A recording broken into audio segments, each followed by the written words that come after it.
Welcome to Impact Investing, brought to you by supportersfund.com. For the student visa capital of the world, Toronto, Canada, I'm your host, Jeffery J.P. Potvin, and let's please welcome from the longest underground shopping complex in the world, with 1,200 stores and 30 kilometers in length in Toronto, Canada, Aditya Aggarwal, partner of BDC Industrial Innovations Fund. Welcome, Aditya. How are you today? And thank you very much for joining us. Thank you, Jeffrey. Glad to be here. Doing well. We're hitting this bout of late summer weather in Toronto, so couldn't be excited before we get into the cold fall and winter here. So glad to be here. I love it. And I do see that things are going to change this weekend. I think it's going to start raining and temperatures are going to drop in half. So I think we're at that exciting moment where it's got to get outside in the next 2 days before the sun disappears. And hopefully it comes back, but we'll only pray for that. Yeah, I'm hoping I get at least one more round of golf over the long weekend, the Thanksgiving weekend, before I put my clubs away. I love it. Well, I'm pretty excited to have you join us today. And the reason, of course, is that you're part of one big conglomerate of investors in Canada. And we don't always get the opportunity to really understand how this behemoth of an investor comes into it. And I say behemoth because in Canada, we tend to have a lot of areas that do investment, but you don't always have one big player that just really does a great job on investing in a lot of the great innovation that's coming out of Canada. And you see this across the globe, and everybody's trying to kind of match up to what Canada's built, especially in this early stage and mid-tier ecosystem. So it's very exciting to have you to be able to kind of chat through some of this and get some learnings from you. But on the other side, I think the other side that excites me is that you're also an engineer by trade. So I don't always get the opportunity to talk with a fellow nerd, I guess, or a software hack, I guess, or however we want to call it. But I'm very excited about that side as well. So, but to jump in and get the show started, the way we like to start things off is we want to learn a bit more about you. So if you could share a bit about your background, all the way from your schooling days through Dalhousie, all the way through to everything you've done today. And then one thing about you that nobody would know. All right, good. So maybe I'll start with the first part of the question, my background. As you said, I'm a technologist at heart and by trade. I was never in the financial world, and if you would have asked me 20 years ago, 25 years ago, what I would have been doing in my where I am today, probably the answer would have been very different to where I am. So, I'm a computer software engineer. I spent 4 years in India, Bangalore, which was at the time you could call it the Silicon Valley of India, probably still is. And there was a big push right around when I joined engineering school. There was this whole conversation around Y2K. So the switch of the millennium, 1999 to 2000, everybody was talking about Y2K. So tons and tons of money was poured into IT company and services company in India to just solve that problem, which kind of created a buzz around, everybody wanted to be a software engineer, computer engineering growing up. In that period, which led me to join engineering school. I started as a chemical engineer and eventually switched to software engineering in my fourth term, which was interesting, right? So I did, the initial 101 on fluid dynamics and then so on before I started programming with C, C++ back in the day. So, as soon as you graduate, there's always an option of working for one of the large IT services companies in India. I had some of those opportunities as well, but I said, why not go abroad and explore a little bit more in terms of deeper technical studies and topics. Ended up in Halifax, Canada, East Coast. So you mentioned, the student visa population of the world, Toronto, but Canada is much broader than that. So Toronto is not it is the core, yes, but there are a lot of other good schools on the fringes as well. So Halifax was very interesting. That city has evolved quite a lot since when I came in 2003. I went to the computer science school for my master's in computer science, and I picked the stream machine learning back in 2004. So which is quite the joke today that I make is, back then, the only thing you could do after a master's in machine learning was either do a PhD or go into research or work for a call center, right? It wasn't something that is as novel and, I don't know, sexy as today. Everybody wants to be doing some sort of AI machine learning. Anyway, so I spent a couple of years at Dal, did my research in that. The problem that we took on was a classification problem in biology, which is related to classification of protein sequences. So it was quite relevant from a research academia point of view. And then, as you know, that doesn't really pay the bill. So after I graduated, I was like, okay, what's next? So I had this cool opportunity in Halifax because I was like a programmer at heart, wanted to do a lot of programming still. So I joined this startup that was acquired by AOL in the voice over IP domain. Think of 2004, 5. Skype was the rage. Everybody was, voice over IP, kind of replacing phone lines and what we could do with IP-based phone conversations and systems. So it was a very cool opportunity. We were with the company at the height when the platform that we worked on had the biggest number of subscribers in the world from a chat perspective, 40 million users, right? So those numbers seem small today after the Googles and the Facebooks, Metas, and Instagrams of the world, WhatsApp as well. But at the time, they were one of the largest platforms of users. So that was interesting. And then for personal reasons, I moved on the East Coast, New Brunswick, so if Halifax was small for somebody coming from Delhi/Bangalore in India, think about Fredericton. So a city with 50,000 people, the biggest shock was, okay, where are the people? When I landed in New Brunswick, Fredericton, on a Sunday, probably I could count 20 people on the street. And I was like, okay, this is a Sunday. Okay, we'll see more people on come Monday. Okay, so Monday rolls around, and there's probably 50 people on the street. So it was a bit of a shock. But I cannot complain because I spent 10 years in Fredericton, spent 5 of those years with, again, programming, deep R&D with a company called Caris, which was eventually acquired by Teledyne Systems. So we were one of the unique in terms of building ocean mapping. So if you're on a boat, yacht, or anywhere else operating a port, the software that you're using for managing the waterways, navigation, and so on, was probably built by that company. So it was very cool. And it was the same time when Google Earth was taking off on kind of the land ecosystem, and we were on the ocean side with Esri as our biggest competitor. If you were in that domain, you would have heard that name quite often. And then, people, a headhunter approached me. I landed at Siemens, was one of the first few hires at the new R&D center that they were setting up. Joined them again as a software engineer. And, it is interesting that I spent that time in New Brunswick and the opportunity to work with this behemoth of a Fortune 50 company, Siemens, setting up R&D center. I traveled so much with Siemens out of New Brunswick that gave me a perspective that I may not have achieved if I would have landed in Toronto and took up a job, maybe, with a traditional company, and I would have gotten lost in, small fish, big pond, big fish, small pond kind of an analogy. So with Siemens, I spent 8 years, various different roles, did a couple of multiple jumps on promotions, traveled the globe, spent time in Europe, US, worked with some of the largest investor-owned utilities in the ecosystem, solving problems that we're talking about today around demand response, renewables, bringing those renewables on the grid, balancing the grid on the distribution side in terms of, okay, so is the grid even designed to handle that kind of variability, for example? How can we reduce peak demand and all of those were business-related questions then, which have now become not just business related, but also have sustainability angles to them, which impact some of the KPIs that people want to track directly. So it was a very interesting experience, right? And then just before COVID in 2020, like I said, I wasn't looking for something in the financial world, but one thing led to the other. I ended up talking to my managing partner through a common contact. One conversation led to other, and I made a switch into the investing world with Industrial Innovation Venture Fund.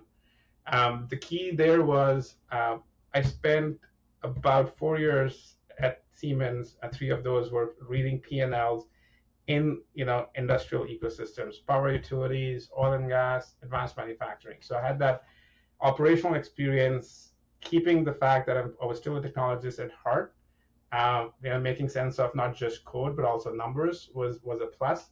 And with this fund, the focus was industrial innovation, so it was just um, made sense at the time. So here I am, a technologist at heart, engineer, and an investor today. I love it. That's a great background, and so many great pieces of being across Canada, and then obviously traveling globally. And of course, we'll kind of dig into some of this and peel back the layers of it.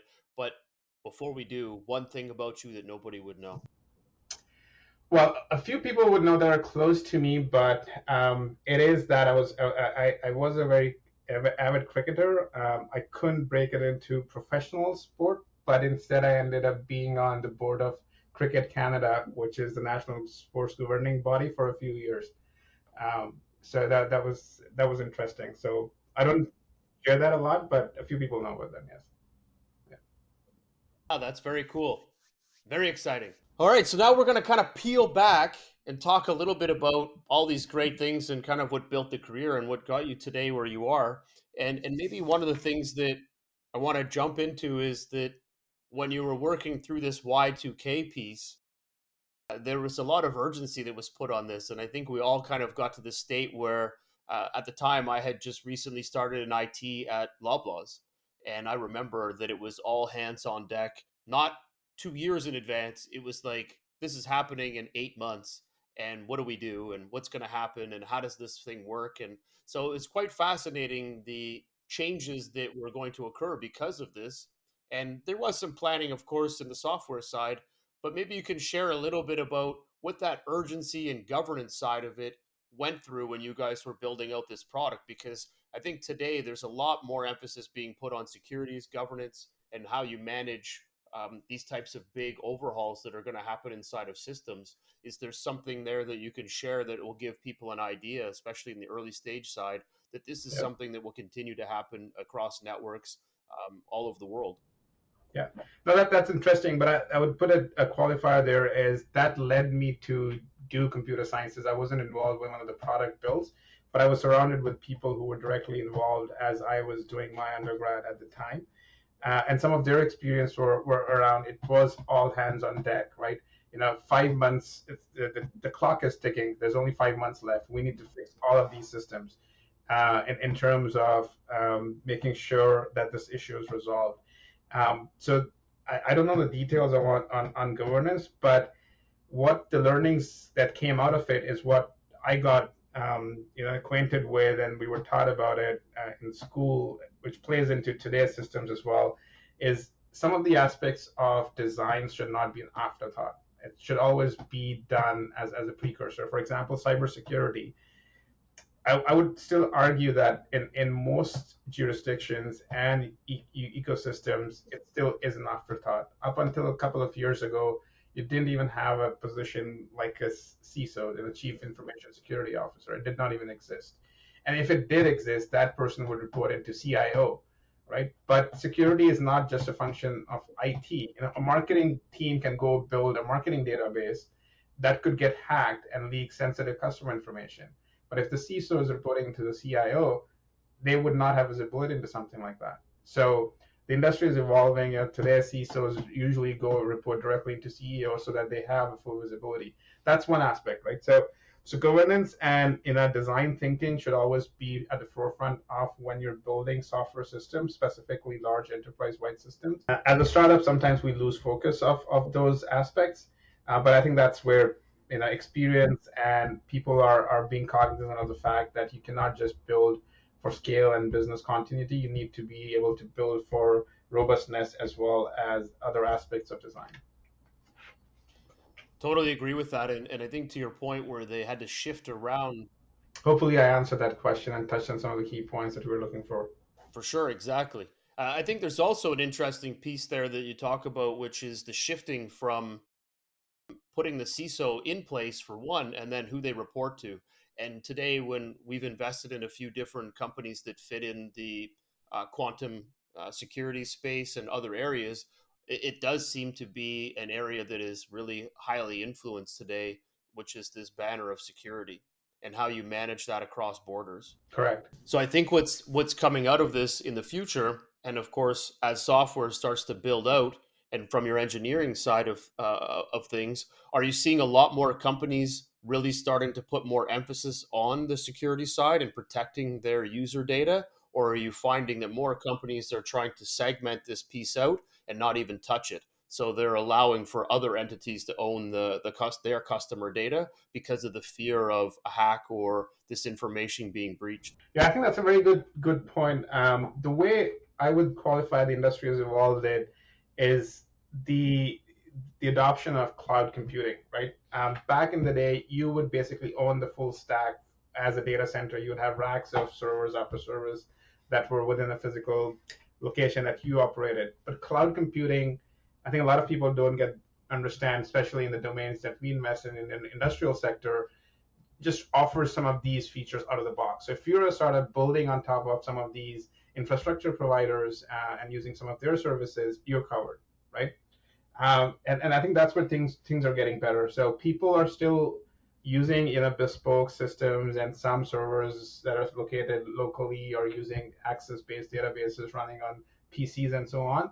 But if you're as an organization, you decide to basically use the benefits of cloud compute infrastructure, you address some of those concerns right off the bat.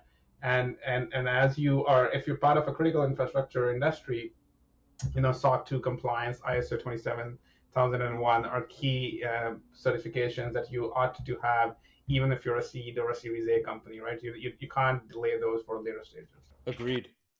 So now you've taken this experience, you've now moved in and you've shifted over to running and operating inside of Siemens. And as you mentioned, you had the opportunity to travel and move around and learn a lot and get into a lot of different spaces.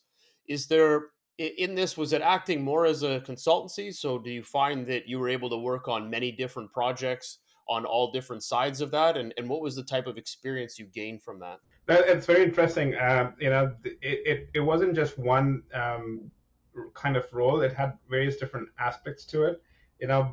I was writing code for the longest time. I think up until even 2017, where I had P&L responsibilities, I would still roll up my sleeves, work with my teams to debug and understand what they were designing, architecting, and building. So there was a lot of deep software engineering involved. But at the same point in time, there was a lot of customer facing. We were building our products and services on top of a platform. So I was enabling, as one of the technical architects with technical sales on the product side. And then eventually when I had P&L responsibility, working with C-suites at these utilities, getting them to understand the broader vision of what products and softwares will help achieve in kind of bridging the operational technology gaps that some of these utilities would have into the future when you need to make critical decisions at a much faster pace. So there was a lot of that, and I think that's where you could argue that I gained the most well-rounded 360 experience of product, marketing, sales, financials, as well as architecture. That's awesome. So, in this experience that you're gaining and you're moving through, you start to shift out of code and focus more on the P&L side, which is giving you more exposure to the financial aspects of the business. Now, were you operating inside of each of these projects on the financial side? So, as that financial officer for each one of these. So, with that gained experience, did you find that this is what's really helped you today working with early mid-tier companies on helping them better understand their P&Ls, their budgets, their financial forecasting, where a lot of that information was built during that time? No, that's exactly it is, right? So that's a key piece as an investor when you come. You could bring multiple hats. It can wear multiple hats and bring different experiences to the table. That's where I think I add a lot of value. Where there are a lot of gotchas in the industrial domains that we support and invest in companies. It's not a typical B2B enterprise SaaS, where you track against, typical SaaS KPIs, LTVs, CACs, and ARR, even though we still use those terms in the companies that we invest in. Because, for example, a sales cycle for a typical SaaS company to go from 100 subscribers to 10,000 subscribers may only take 8 months, 12 months, if they are hitting that hockey stick curve, as we call investors call it. But that's never going to happen in an industrial digital software company, because their sales cycles on a good day could be 4 to 6 months, and an average is 8 to 12 months, right? And if you're selling in a sector like automotive, forget it. Like 12 to 18 months is to close those enterprise level accounts. So I think that's where I bring a lot of experience, having been through that with my experience at Siemens. It's a bit of a game of being patient, along with being able to deliver value as you continue on that journey towards a big scale up with these large enterprise customers. And from working with these companies and certainly using Acerta or in the automotive space and working with them and learning how their sales forecasting and how their sales cycles work. And as you mentioned, it's 12 to 18 months, you're implementing these large systems. They're going to take a lot of hands on to kind of put these in, but they're seeing large benefits from either bringing the teams together from a communication standpoint or cost savings. And what did you find were these larger, longer set out sales cycles?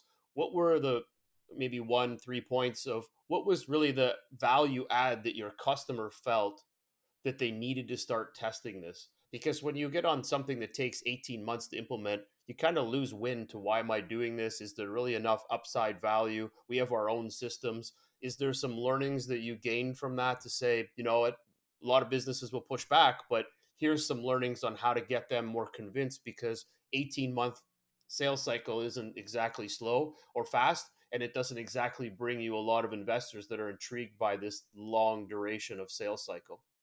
Yeah, I think that the two aspects to that. One is the implementations necessarily may not take 18 months. It's just convincing the right stakeholders to scale up the technology takes sometimes 18 months. But the ROI is usually generated in the first 3 or 4 months when you do a quick, dirty pilot with these customers, right? Because they always have a clear need of what they want to do, but sometimes what is hard is to articulate that need and actually attach an ROI to it. So for some of the companies that we invest in, you could argue that they're very good at showcasing that need and proof of value within that first couple of months when they engage with these customers in their conversations. And once you've done that, the goal then becomes is can we get 1 or 2 production licenses, and that starts the recurring revenue to come in. And you need to convince one person, and then that opens up the box where you could scale very quickly, right? So some of our companies, they've gone from one plant, one line to multiple plants geographically distributed in North America, Europe, over the course of 12 to 15 months, after that full sales cycle. So investors, some of the key aspects of us as investors in this domain is to understand that, is there a value prop that the customer sees quickly, and then once you've gotten in, it's an account-based scale up. It may not necessarily be chasing every label under the sun, but it could be, you've got 2 or 3 really big labels that see the value. So this value principle that you're talking about, what are some of those pieces that the customer really is going against? Is it building efficiencies? Is it cost reduction? Like, what are the ones that they typically say, if I don't have these, I'm not interested? Yeah. Well, the easiest one always is top line gains, right? Like everybody's interested in that. Like if you can show a top line direct correlation to top line gains, you're golden. But in certain situations, it comes through productivity increases and reduction in cost, which impacts your bottom line. But it needs to be a direct impact there as well. Where companies could fall flat is if there is none of those two impacts. Like if you say operational efficiency, yes, but you don't know where it makes an impact, whether it's the top line or the bottom line, then that's a challenge. So I think those are the kind of 2 key considerations when we look at companies: is can they either impact the top or the bottom line, and how fast would that impact be seen? So speed is always going to be an element of this. So when these customers are looking at this, and they're large customers, Fortune 500 customers, they have sales cycles, they have costs, they have efficiencies they need to build into their models. So when they're looking at this, I'm assuming the companies are putting together fantastic case studies. Yep. They're walking through with other customers this information that's going to be readily available to them. They can speak with those customers. Are there ways that you guys also offset some of this by validating it, going through the code? Are you doing things as well to help with this process so that in their case study, it's saying, BDC went through and did 50-point check on our code and it shows that this is validated, AI is working, all this good stuff. Like, are you guys also doing things that build credibility into your customers? So no, we're patient, investors. We are active investors, but we won't go deep into that level because at the end of the day, it's the entrepreneur that's building the company, right? So we're happy to support them as investors. We will bring our entire network. Like for example, I make a lot of introductions through my network, business network as well as personal network that I've built over the course of the last few decades. Expose the right people from that network to the companies. In some cases, we expose them to people who are experts in product management or marketing or sales functions, and that's how we help them. And in some cases, we would have that expertise too, but we want to make sure that we provide the best, put the best foot forward for our companies. But we're not a certification body where we would say, okay, we've done this sort of a 50-point inspection and we conform, because that's the company, and then they have other entities who are experts in doing that if that is needed. Fair. Now, when these companies are onboarding their potential clients and their verticals and their focus, is there on your investment side, the companies that you're investing with, are you coaching them as an overall structure on how to focus in on each of these customers in each of the verticals? Like, is there that hands on experience that says, hey, company A, we're investing in you, and this vertical is a really good vertical. We see you guys operating in here. We've got some efficiencies. We've got a couple of our key analysts that work in this space. We're going to help you onboard these customers, and we can help you cut back that time so that it speeds things up a little bit quicker. Yeah, we definitely provide that service from a business perspective. Like one of our companies, one of our principals is helping them create, dashboards that will sit on top of their CRM to get efficiencies on the sales process. In one situation, I was working with a company where we looked at their overall stack and then help them see, okay, how could we, reduce some of the costs so that the GMs go up, the gross margins go up. So that we do that on a need by basis, because one of the philosophies that we have as an industrial innovation venture fund is um, when we invest with conviction, and we also want to be able to help the companies as much as we can by being on the board as a director or an observer. So we are structured that way as well. So we will never go and have a 50 or a 60 portfolio company, because we know as partners and principals on the team, you get stretched thin. So our investment focus is, I would be maybe on 4 or maximum 6 boards, so that I could go deep with these companies as they need assistance, or just brainstorm ideas. But I will say this, and this is kind of on a different note, coming from an operator from the industrial world, being a VC is a bit of a change, because you're a little bit more passive than active. You're not driving the bus or rocket ship here in this case, right? You're not the pilot, and you're necessarily not even the co-pilot, right? So you're the tower, the ground crew who's controlling it and giving them some instructions. But so that takes getting used to for sure. There's a bit more of guidance versus Yes, diving in and helping them rebuild their system. yes, yes.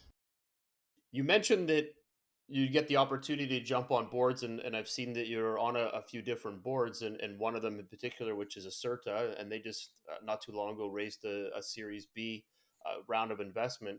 When you guys are working and putting in the capital into the business, and as you mentioned, you're doing different facets along the way to help guide and manage through with your portfolio companies.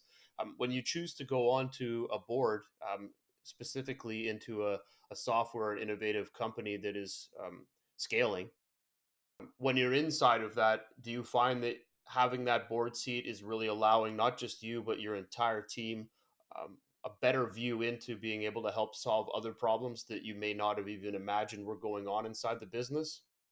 Yeah, I think there's always that aspect when once you are on the board, you see some aspects, and it's not just helping that one particular business that you're on the board of. For example, there are learnings that you could bring back to the team that they could apply to other portfolio companies where we have board seats, right? So, okay, how did this company in the industrial domain cut short their sales cycles from 12 months to 6 months? What are the key levers that they kind of turned? Can we use them somewhere else? So that's a very good way of not just adding value on one, but also learning and adding value on the others. And at the same time, like I said, for example, with Acerta, we're co-invested with our Thrive platform. So there are aspects of the ecosystem that they have expertise in, and then they have an observer seat, so they come in and help with, let's say, the financial aspects of the business sometimes in terms of balance sheets, income statements, and how do we provide some optimizations within the financial aspects of running the business. So we're always open and we're always adding value and learning, and it's not about one way; it's two ways. So we learn and implement it somewhere else too. I love that because I find that as you start to grow and scale your business, everybody has points of view, and Yeah. it's not always easy to take and disseminate across all bodies that are part of this. So, how do you really shape that up and utilize your team? And you have a large team. How do you utilize that team and the knowledge that they carry across different boards and different groups to ensure it benefits the company that you're working with at that time? And I think that cross communications, but of course, now you're getting into other investment groups that are also part of it, and they have skills that you can utilize as well. So there really is a big portion of that, which is helping on the communication side to ensure that these boards are providing enough feedback and direction into the business so that they can make the decisions they need to in order to move and build that business forward.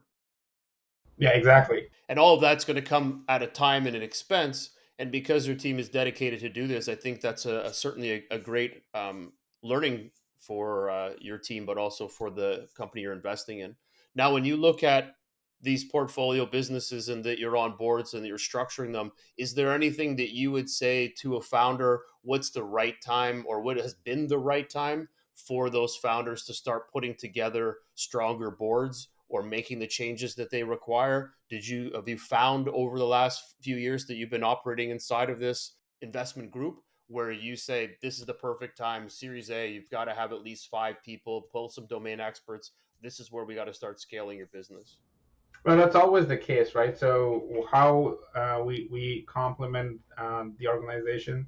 At the end of the day, the board is the oversight, right? And the board's fiduciary duty, first and foremost, is to the corporation. And I think as VCs, that's how we also look at it. That is the first role. And if the time is right and the company is ready to scale and expand the board, we should always do that. Like there have been instances where we've let go of our board seats so that the right people can come in at the right time for the company, and we've expanded some of the boards where we've added key independents on the board that bring a lot of domain experience, industry experience, in addition to what we may bring or other investors may bring.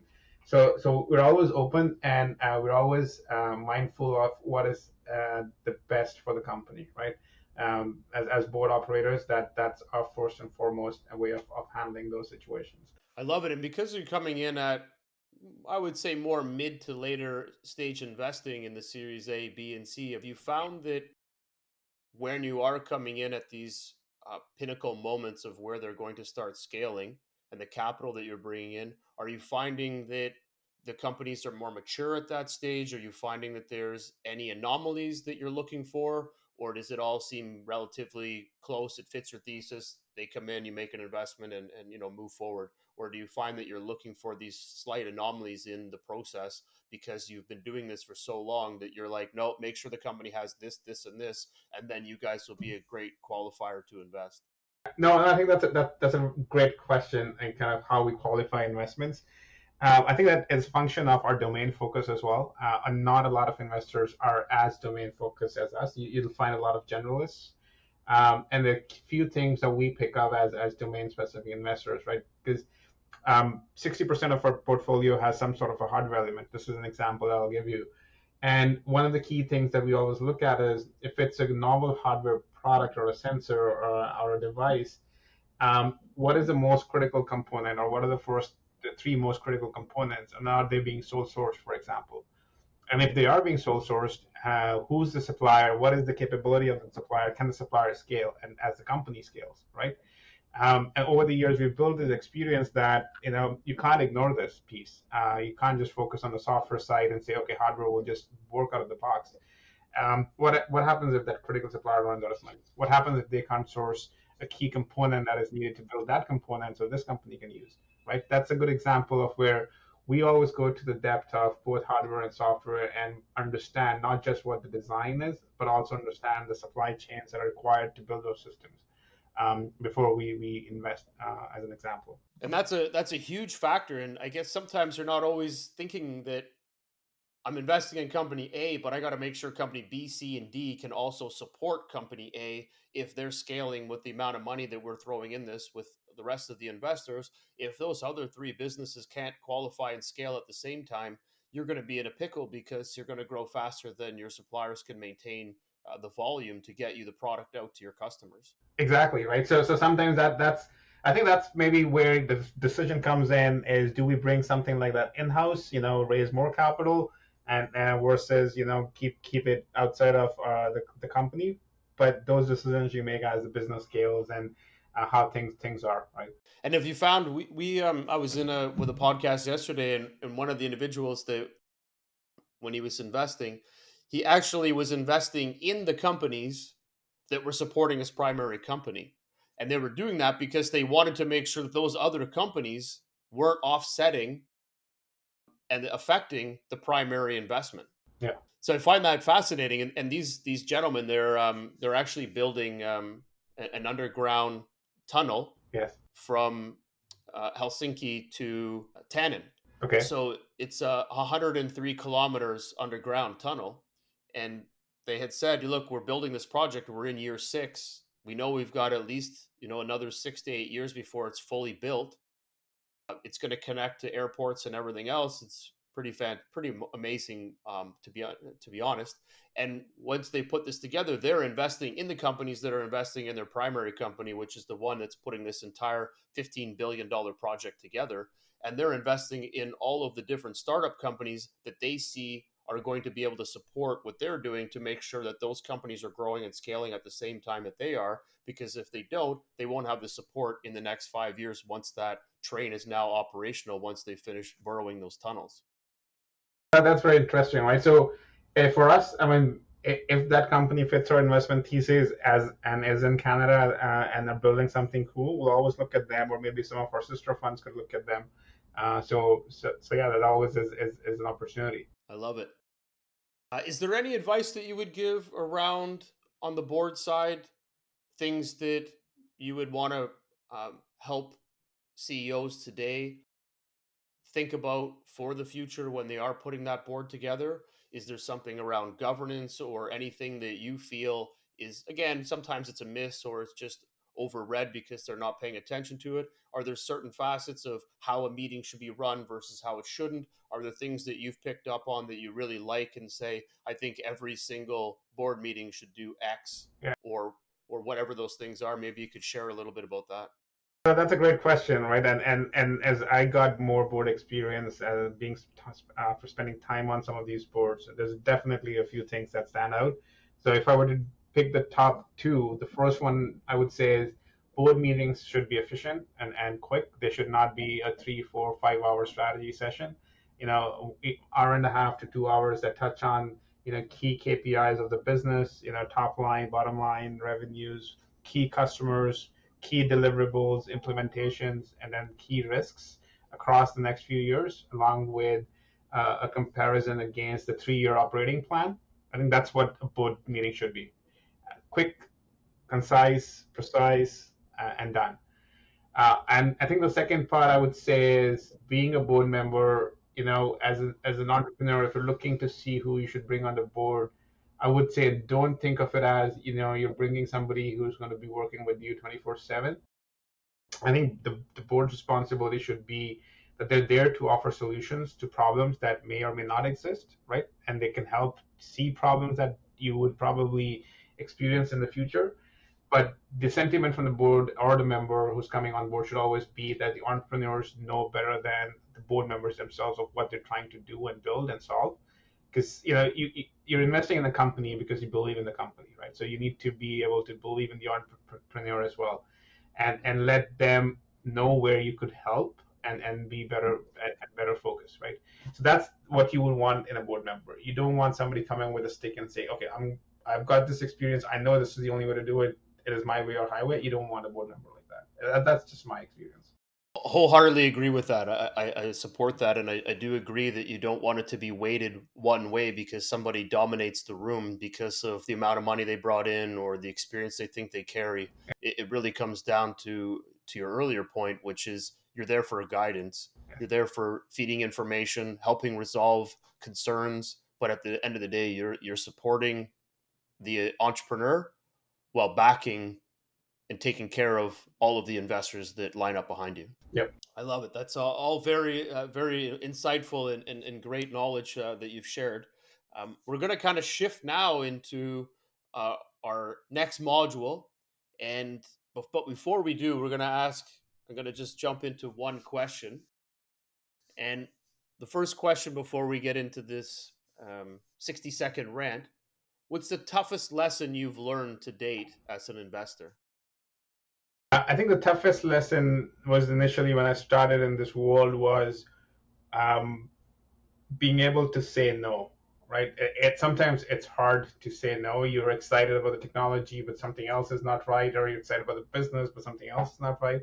So coming from an operations world and a technologist at heart is saying no. I think it's that's an art of saying no, because as a technologist you get excited by every technology company that comes and pitches, and it takes getting used to it. That's a great answer.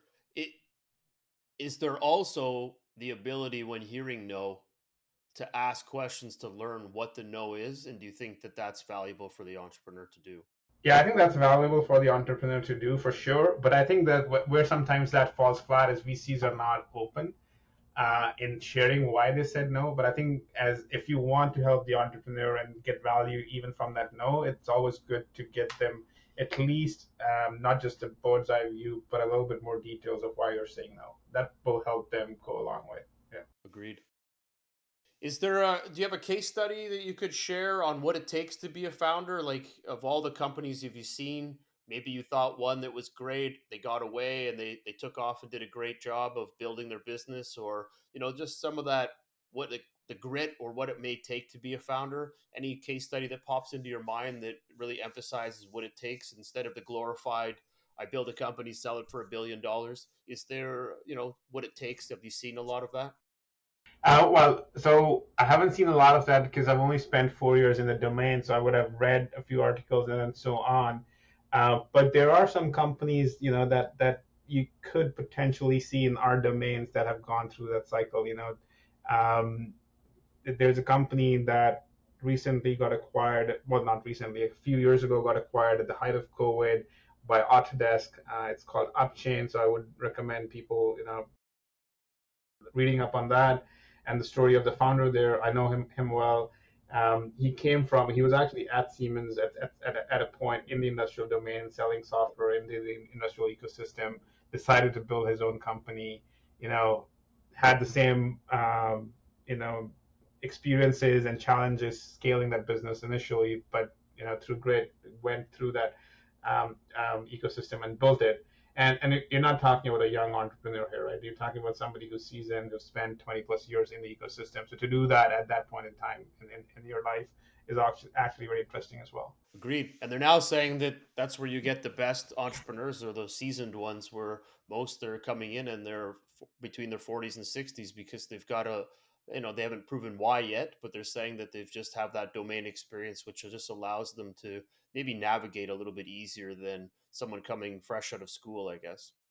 Yeah, well, specifically in the industrial ecosystem, right? That it is kind of a different beast rather than building a B2B or a B2C software SaaS company. For sure. Yeah.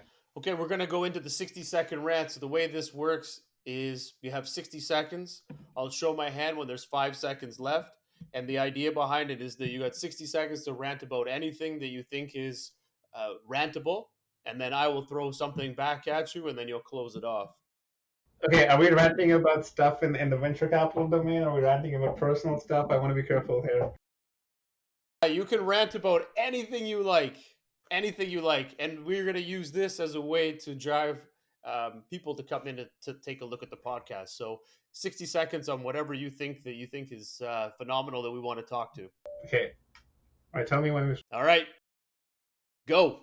All right, so the thing I want to rant a little bit about is my experience that I've gained over the last 4 years in kind of the Canadian ecosystem and venture capital ecosystem. I think it is very different when it compared to the south of the border.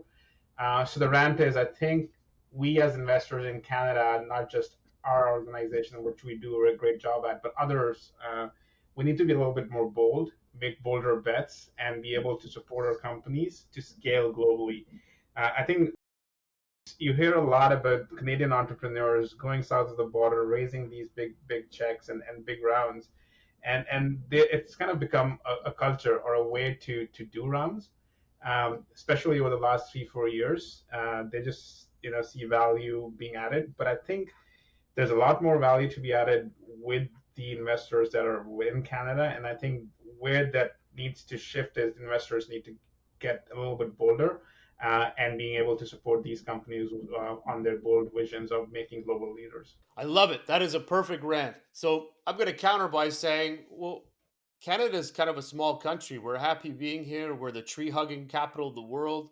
We don't really look to get outside of our domain. We're all polite. We don't want to be pushing against the grain. You're saying we need to be bolder, but really at the end of the day, we have a tough time saying no. And you shared that it was a tough learning for you. So how do we get around the abilities that we're bringing a lot of smart people into the country? Hopefully we can keep them all, but at the end of the day, we're not very aggressive. We don't have that capitalistic mindset. We're a socialist hugging community. How do we shift that so that we can be to what you just shared, which is more aggressive, pushing the envelope, putting more money out there and risking more all the time? How do we do that? I think I'm going to be a little bit controversial here. Hopefully I don't get beaten up by somebody, but I think as individuals, Canada is not that. If you think about, there was a stat that we read, it's published by University of California, top 5 countries that contribute to either unicorns or large startups coming out of North America. It's India, Israel, and Canada is in top 5. It's just we moved down south as a personal objective to build those companies in the US. So I think as a society, as a community, we are labeled that. But as individuals, we have that mindset of building big, doing big things. So I don't know how to solve that problem today, but I really don't like that label that, we don't like to do big things. We do. We just choose to do it somewhere else. I love it. Well, hopefully the American capitalistic market sees that and keeps jumping on the businesses that we're building and take them to the glory days, because at the end of the day, it creates a lot more value, wealth, and roles and jobs in Canada. And hopefully we can keep doing that, to your point, and we can get rid of the tree hugging capacity and start building a bolder community. For sure. I love it. All right, we're going to jump into the next segment, which is rapid fire questions. These are pertaining to the business side. So you pick one or the other as an investor. Okay. Founder or co-founder? Founder. Unicorn or a 4-year 10x exit? 4-year 10x. Tech or CPG? Tech. NFT or Web 3.0? Web 3.0 overall. AI or blockchain? Well, AI. First-time founder or second, third-time founder? First-time founder. First money in or Series A? Series A. Board seat or observer? Board seat. Safe or convertible note? None. Is that an option? It is, of course. And what I guess I'll ask, what do you guys prefer? What do you guys typically go in at? Straight up equity. Love it. Lead or follow? Lead. Favorite part of investing? Getting to see a lot of cool technologies. Me too. Number of companies invested per year? Anywhere between 2 to 4. Love it. Verticals of focus? Digital industrial software, ag and food, and manufacturing. 2 qualities for a startup to stand out? Novel product and conviction in the market that they're selling into. I love that. Conviction. It's a good one. What piece of advice would you give founders 9 out of 10 times? Don't give up if you believe in the product and the market. Do you have a philosophy or rules that you stand behind? Philosophy and rules is always be open, conscientious, and mindful of that you're supporting people in their dreams. I love it. Who is your hero or mentor and why? That's an interesting question. So I would say I spend a lot of time discussing some of these with my father. So he's built businesses, had successes and big failures as well. So there's a lot to learn from him. Oh, that's great. What is your biggest fear or phobia in the business startup ecosystem? That is interesting. Hype. Oh, there's a lot of hype. That's good. We could do a whole segment just on hype. Yeah, I agree. Yes. What line do you find you share to investors over and over? I'm sorry, can you please repeat the question? What line do you find you share to investors over and over again? It's a great company to invest in. I love it. What is your favorite investment you've made today? You're gonna make me pick. It's a small robotics company out of Hamilton. We came in seed stage called Skygage Robotics. I think I'm aware of this company. I love it. Is there any references of podcasts or other things that you read or go into on a daily basis that others might want to follow? No, I read everything and anything under the roof. So, TechCrunch Plus, a lot of these VC podcasts and so on. So there's nothing that I focus on specifically. Okay. All right. Personal questions. Most famous person that pops in your mind? Controversial again could be Elon Musk. First brand that pops in your mind? SpaceX. Book or movie? Movie. Superman or Batman? Oh, Batman always. Fortune cookie or birthday cake? Birthday cake. 5 minutes with Bezos or Oprah? 5 minutes with Bezos. Mountain or beach? Oh, beach. Anyway. Bike or run? Run. Big Mac or Chicken McNuggets? Big Mac. Trophy or money? Trophy. Beer or wine? Beer. TED Talk or book reading? TED Talk. Facebook or LinkedIn? LinkedIn. Yeah, I closed my Facebook account a few years ago. Favorite movie and what character would you play? Well, it's an easy one. Judgment Day, Terminator 2. I will be back. I love that. That's awesome. Yeah. All right. Favorite book? Favorite book is The Alchemist. Favorite sports team? Favorite sports team? That is interesting. Arsenal, English Premier League. Did you say Arsenal? Yes. My God, you're like the first person of all the interviews I've done that's an Arsenal fan. Oh, really? It's incredible. Yes. I used to say, do you like Arsenal or Manchester? And everybody would pick Manchester. So I stopped beating myself up that there wasn't any Arsenal fans. So I refused to use that question. And now you're the first one. So this is phenomenal. I'm hitting the red, green buttons. Woo! That's awesome. There you go. Yeah, it's very rare. But if you're in Rwanda and places like that, there's a ton of Arsenal fans. But I'm not sure where they all are in North America. They seem to be hiding. So it's pretty cool that you're an Arsenal fan. Yeah, we're still a few. Well, I think it's because we're always mid-pack and we can't seem to get anywhere in the top 5 until this past season. So maybe this year we'll pull through and make it to the top. Exactly. All right, we're almost there. What's the meaning of success to you? Being able to make my own decisions without having somebody knocking me down. I love it. And lastly, what is your superpower?